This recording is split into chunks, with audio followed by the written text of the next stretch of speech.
Good morning, CCCH kids. It is Sunday morning. We are back and we're so excited. The kids' work is happening. Whether you're here with us in person at 9 a.m. here on a Sunday morning in the building or you're at home on your couch watching us, we're so excited that you're going to be with us this morning. We're going to start in about 30 seconds, so we have some great things that we want you to know about. We have one more week of our Fly a Kite series for our preschoolers. Hey preschoolers! And for our elementary kids, we're going to do one more week of reconnecting, crossing that bridge of relationships. We're so excited that you are joining us. We have some fun activities for you in person and at home. So if you're at home, make sure you download our fun page that you can do with your family. We're about to get started in 10 seconds.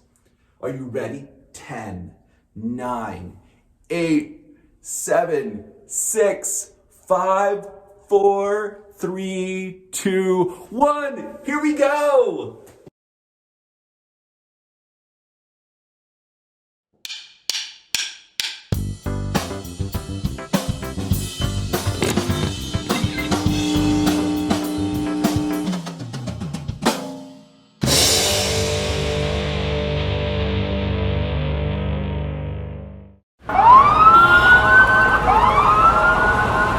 Can I get a little peace and quiet in here?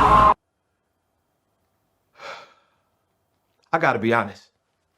It's easy to think about peace as a bubble.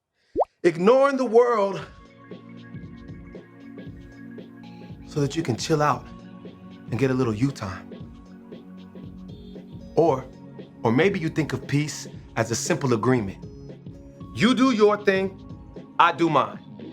Then we don't have to worry about each other's problems or the ways we're different from each other. Or you might see peace as a big, grand thing. General, this treaty officially ends all wars. But true peace doesn't look like any of that. True peace is messy. It takes hard work and creativity. It says, how can I listen to you first before I speak? It says, how can I learn what it's like to walk in your shoes before I try to fix it? How can we get creative to find a way through? See, when you do the hard work of making peace, others can see God at work in you. That's why making peace is an amazing way to worship God with your life. Because worship, it's about more than just singing loud. It's all about living loud.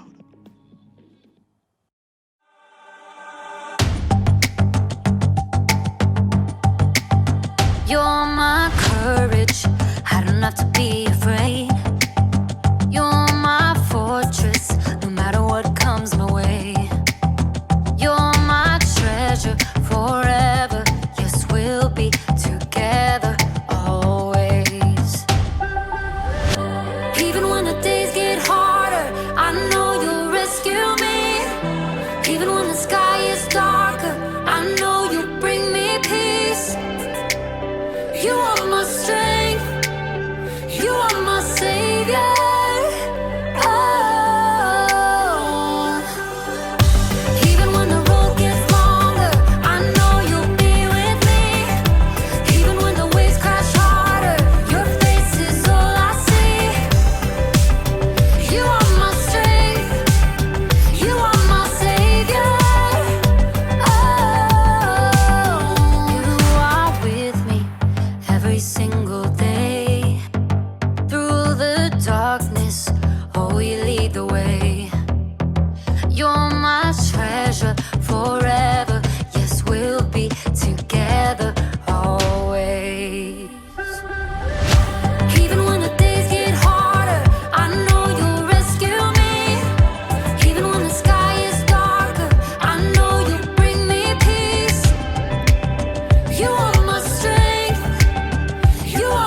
You are my savior.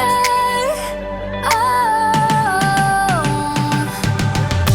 even when the road gets longer, I know you'll be with me.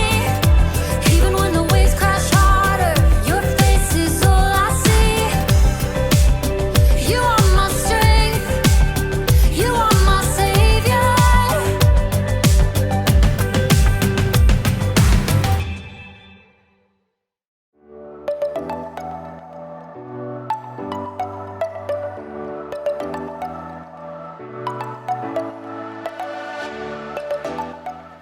What's up, everybody? It's me, Jacob, and today you're gonna help me solve a mystery.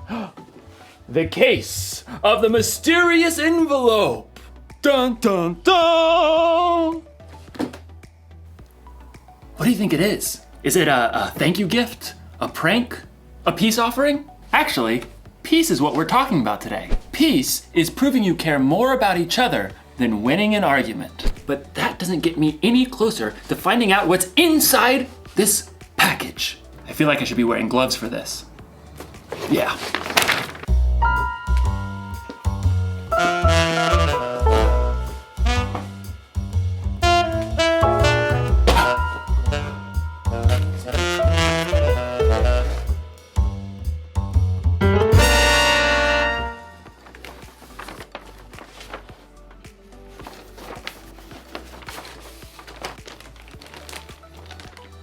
Monkey bridge? What's a monkey bridge? A few twigs and some string, but no instructions. Another mystery. Dun dun dun! I mean, clearly this is a bridge building kit. Well, maybe the sticks are the decking? But how do maybe I'm supposed to weave it together. This doesn't make any sense. I gotta get creative. I gotta think outside the box to find a solution. Actually, that's exactly what someone in today's story did. Now, how do you build a monkey bridge? The Bible. It's 66 books of history, stories, letters, and poetry that fit together to form God's one big story.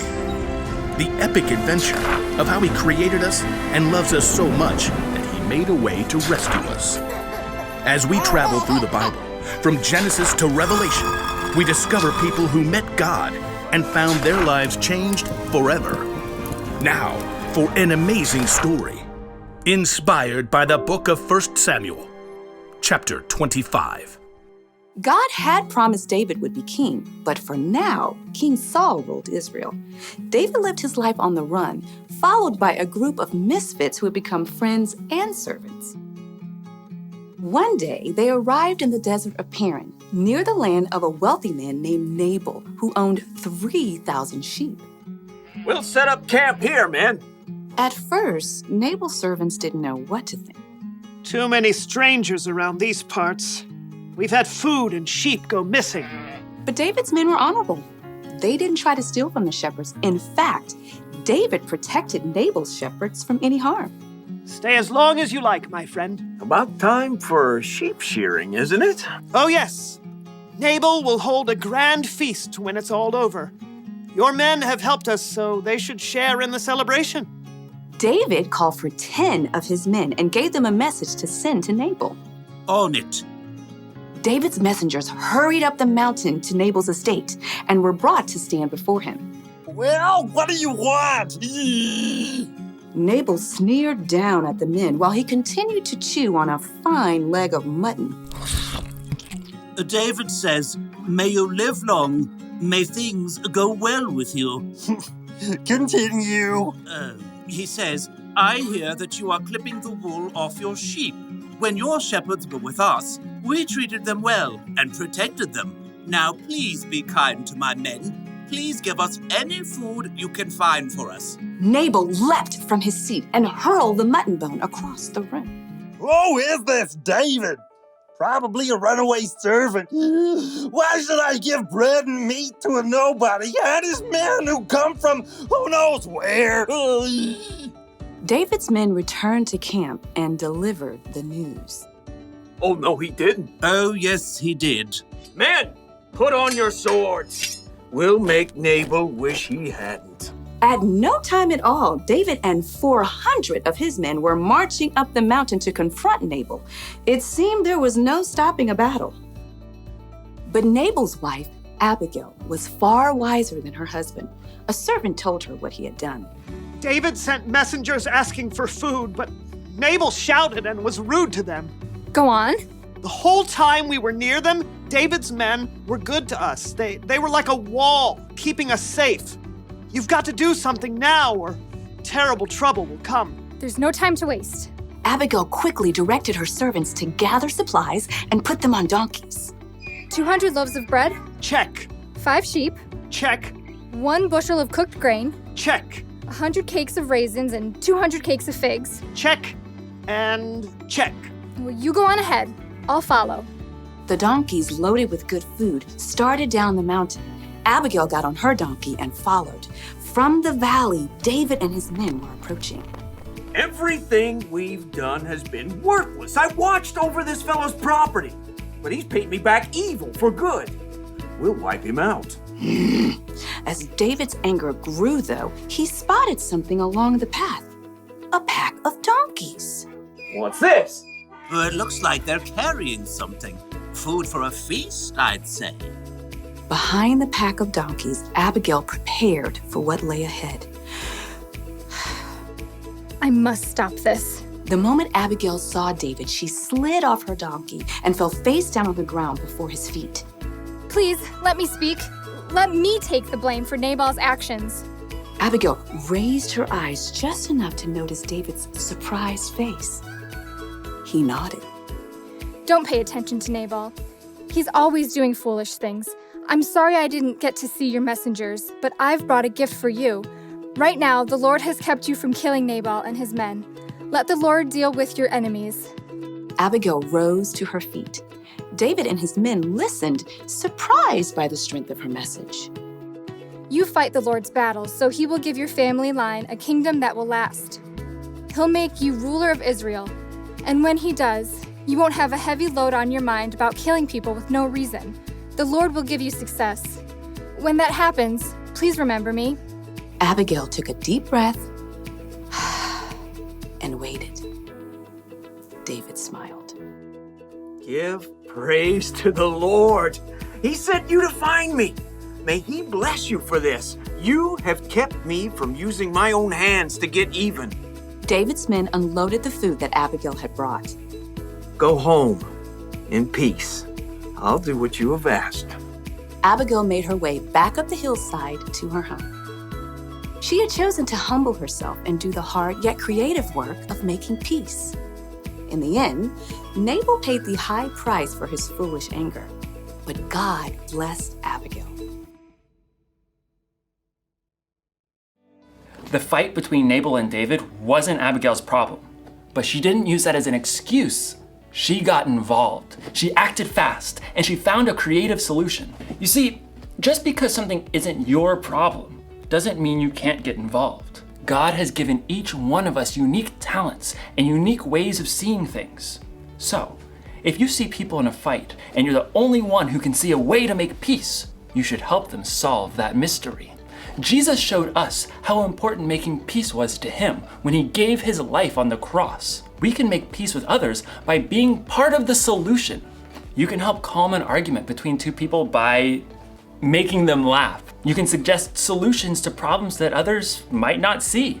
Or if a fight looks like it might get dangerous, you can find a grown-up to help keep the peace. The one thing to remember today is this: you can show you care about others by being part of the solution. So this week, be on the lookout for creative ways to build bridges between people in your small part of the world. I'm gonna have to get pretty creative myself. Here's what the bridge is supposed to look like. Mystery solved. You know, if that bridge was full-sized, I could cross an entire canyon on that one thin little rope. But first I'd need to solve my fear of heights problem. Dun dun dun! I'll see you next time.